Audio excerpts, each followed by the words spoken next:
Okay, so we've got a problem here that I think looks fairly difficult, but we can deal with it. We can solve it by breaking it into pieces and analyzing every piece. And I like problems like this because it just reminds me that just like in life, when something just looks way too complicated, if you can break it in pieces in the right way and look at those pieces and then put it all back together, you're bound to come up with a workable solution.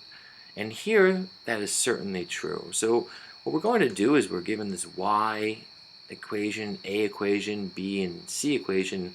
We have to plug it all into this fraction and then simplify that fraction. I'm just going to start by breaking down each of these equations. Let's start with y. Y is equal to 3 to the first times 3 to the 0 divided by 3 to the first. And this is a nice, easy equation to deal with because 3 to the first is just 3, and 3 to the 0, right? Any number except for 0, which we'll talk about later. The 0 power is 1. So this is 3 times 1, which is not important in multiplication. It won't, well, it is important, but it won't change your value. So we'll leave it out. 3 times 1, which is just 3, divided by 3 to the first. And 3 to the first is just 3. So we really have 3 divided by 3, and that's just 1. So right away we figured out, oh, y is equal to 1. And that's going to be great because if you see, right, what happens in this fraction, y is the exponent. And something raised to the first power is just itself, right? C to the y power is equal to c if y is 1. And y is 1 here, so we don't even need to think about y anymore. And in fact, we can just forget it in this fraction. It's not going to be important. So we should figure out c next. Let's see what that is. So we have c is equal, right, to what? Well, we have 2r squared times t to the third times negative 3 r squared cubed. Looks really nasty. But again, let's start breaking this down. We're multiplying everything inside the parentheses, which means we can change the order and regroup, right? We can use the commutative and associative properties to write this in a way that helps us. So first we have 2 times negative 3. I'll deal with that first. That's negative 6. R squared times r squared, that's r to the fourth, right? We add those exponents. And then we just have t to the third. And this is all being cubed, right? Raised to the third power. So now we distribute that exponent to each piece, right? So we have negative 6 cubed. Put that negative 6 in parentheses. Otherwise, that means 6 cubed and the opposite of that, which would not give us always the answer we want. It would here, but that's beside the point. Get into good habits, right? R to the fourth cubed, and then t to the third cubed. So now we have negative 6 cubed. Work that out. Negative 6 times negative 6 times negative 6. That's negative 216. R to the fourth cubed, multiply those exponents. That's r to the 12th. And t cubed cubed, well, that's just t to the 9th. So now we have our c term.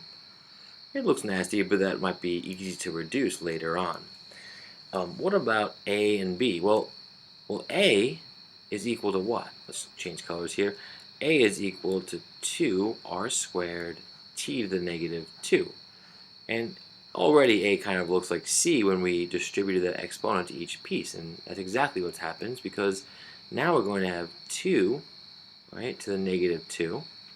We're raising this to the negative 2, then r squared to the negative 2, and then t to the negative 2. Remember, a negative exponent means essentially to flip over whatever you have.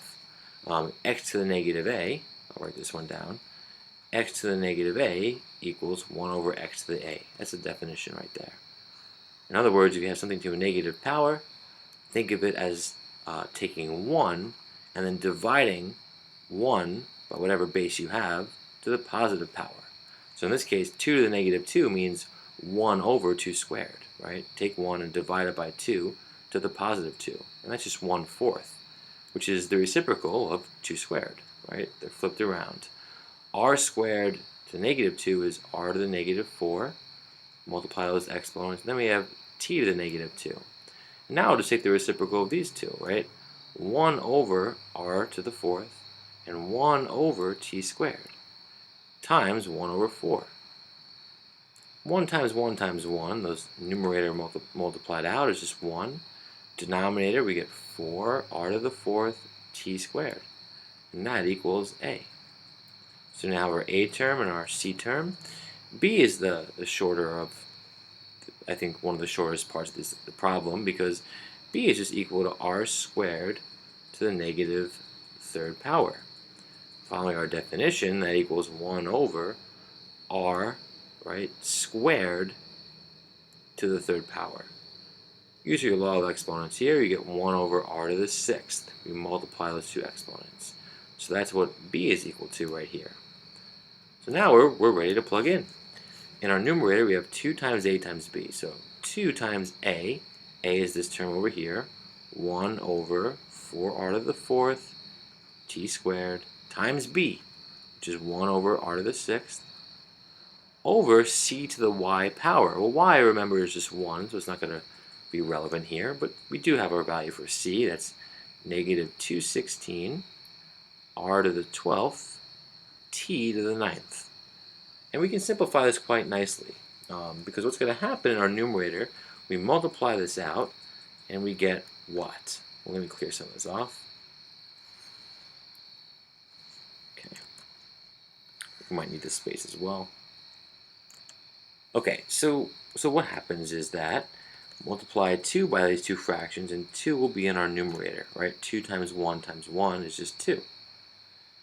Over our denominator, which is 4r to the 10th, multiply those r terms and add those exponents, times t squared.